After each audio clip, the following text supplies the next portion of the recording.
ان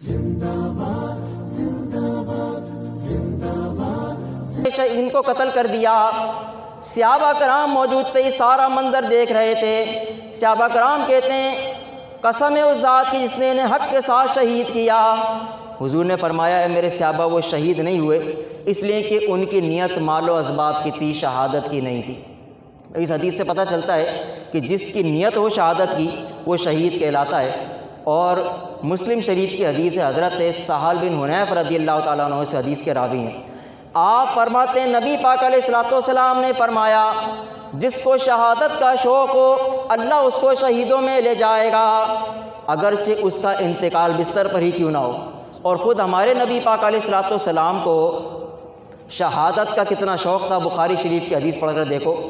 نبی پاک علیہ الصلوۃ والسلام نے فرمایا قسم اس ذات کی جس کے قبضے میں میری جان ہے، میں یہ چاہتا ہوں کہ میں اللہ کی راہ میں قتل کیا جاؤں پھر زندہ کیا جاؤں، پھر قتل کیا جاؤں پھر زندہ کیا جاؤں، پھر قتل کیا جاؤں پھر زندہ کیا جاؤں، پھر قتل کیا جاؤں۔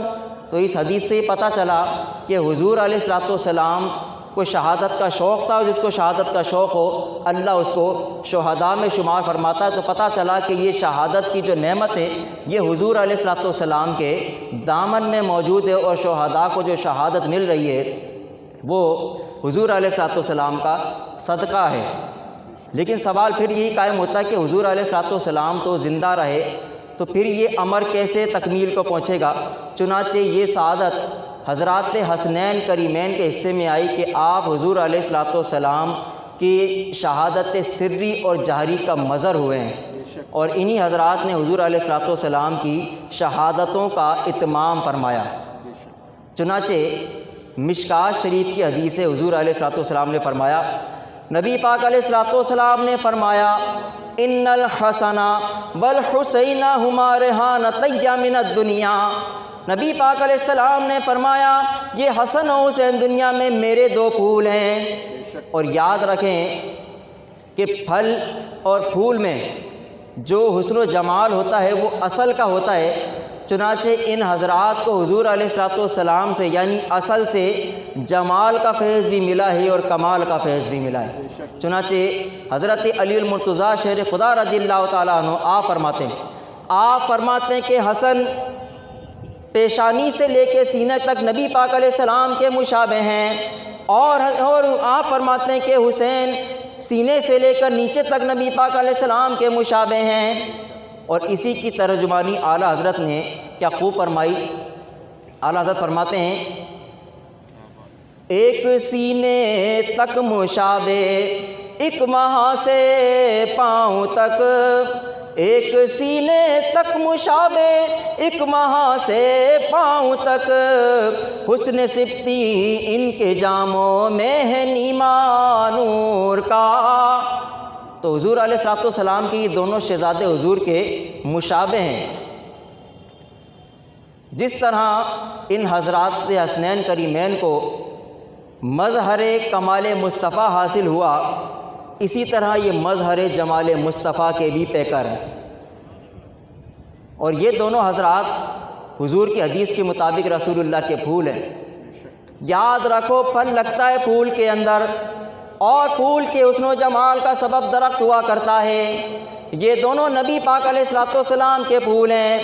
پتہ یہ چلا کہ یہ دونوں شہزادے شجر رسالت کے پھول ہیں۔ چنانچہ حضرت امام حسن کے پھول میں شہادت سری کا پھل لگ گیا، اور حضرت امام حسین کے پھول میں شہادت جہری کا پھل لگ گیا۔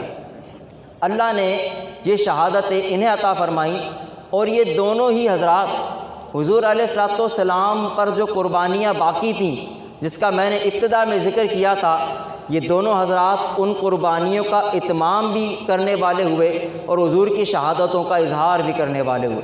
چنانچہ حضرت امام حسن حضرت عبداللہ رضی اللہ تعالیٰ عنہ حضور کے والد ماجد کی قربانی کا بدل اور حضور علیہ الصلوۃ والسلام کی شہادت سری کا مظہر ہوئے، اور حضرت امام حسین رضی اللہ تعالیٰ عنہ حضرت اسماعیل علیہ السلام کی قربانی کا بدل اور حضور کی شہادت جہری کا مظہر ہوئے۔ حضرت امام حسن یہ حضور علیہ الصلوۃ والسلام کی شہادت سری کا مظہر اور حضرت عبداللہ کی قربانی کا بدل ہے، اس لیے کہ حضرت عبداللہ کے معاملے میں قرآن اندازی کی جاتی تھی اور وہ ایک مخفی عمل ہے۔ چنانچہ مورخین نے لکھا کہ حضرت امام حسن کو جس بیماری میں آپ شہید ہوئے ہیں اس میں کیفیت یہ تھی کہ آپ بار بار بیت الخلاء جاتے تھے۔ آپ ایک مرتبہ بیت الخلاء چلے گئے، آپ کو وہاں کچھ دیر لگی، واپس آ کے آپ نے فرمایا، حضرت امام حسن نے فرمایا میں نے آج اپنے جگر کے ٹکڑوں کو اپنے جسم سے نکلتے ہوئے دیکھا ہے۔ فرماتے ہیں کہ بلا شبہ میں کئی مرتبہ زہر دیا گیا ہوں اور اس جیسا شدید زہر مجھے آج تک نہیں دیا گیا۔ وجہ کیا تھی؟ واقعہ کیا تھا؟ مورخین نے لکھا کہ یزید نے آپ کی بیوی، آپ کی اہلیہ جعدہ بنت اشعث بن قیس کو خط لکھا۔ یزید نے لکھا کہ تو حسن کو زہر دے دے، اگر تو ایسا کرنے میں کامیاب ہو گئی تو ہم تجھے 1,00,000 درہم دیں گے اور تجھ سے نکاح بھی کریں گے۔ چنانچہ جعدہ نے حضرت امام حسن کو زہر دے دیا۔ حضرت امام حسن چونکہ اللہ نے آپ کو شہادت سری عطا فرمائی تھی، لہٰذا کتابیں پڑھ کر دیکھ لو، نہ تو اللہ نے آپ کی شہادت کا کہیں اظہار فرمایا ہے اور نہ حضور علیہ الصلوۃ والسلام نے خبر دی ہے، اور خود حضرت امام حسن نے بھی اپنے قاتل کا پتہ بتانے سے منع کیا تھا، لیکن یہ بات کہاں چھپنے والی تھی۔ آپ کا یہ حال ہوا، 40 روز اسی تکلیف میں آپ مبتلا رہے۔ صحابہ کرام فرماتے ہیں آپ کی یہ کیفیت تھی کہ آپ کے جسم کے نیچے ایک تشت رکھا جاتا اور دوسرا نکال لیا جاتا، وہ آپ کے خون سے بھر جاتا تھا، جسم سے اس طرح خون بہہ رہا تھا۔ اسی عالم میں 5 ربیع الاول سن 49، 50 یا 51 ہجری میں آپ 40 روز اسی تکلیف میں مبتلا رہنے کے بعد شہید ہو گئے۔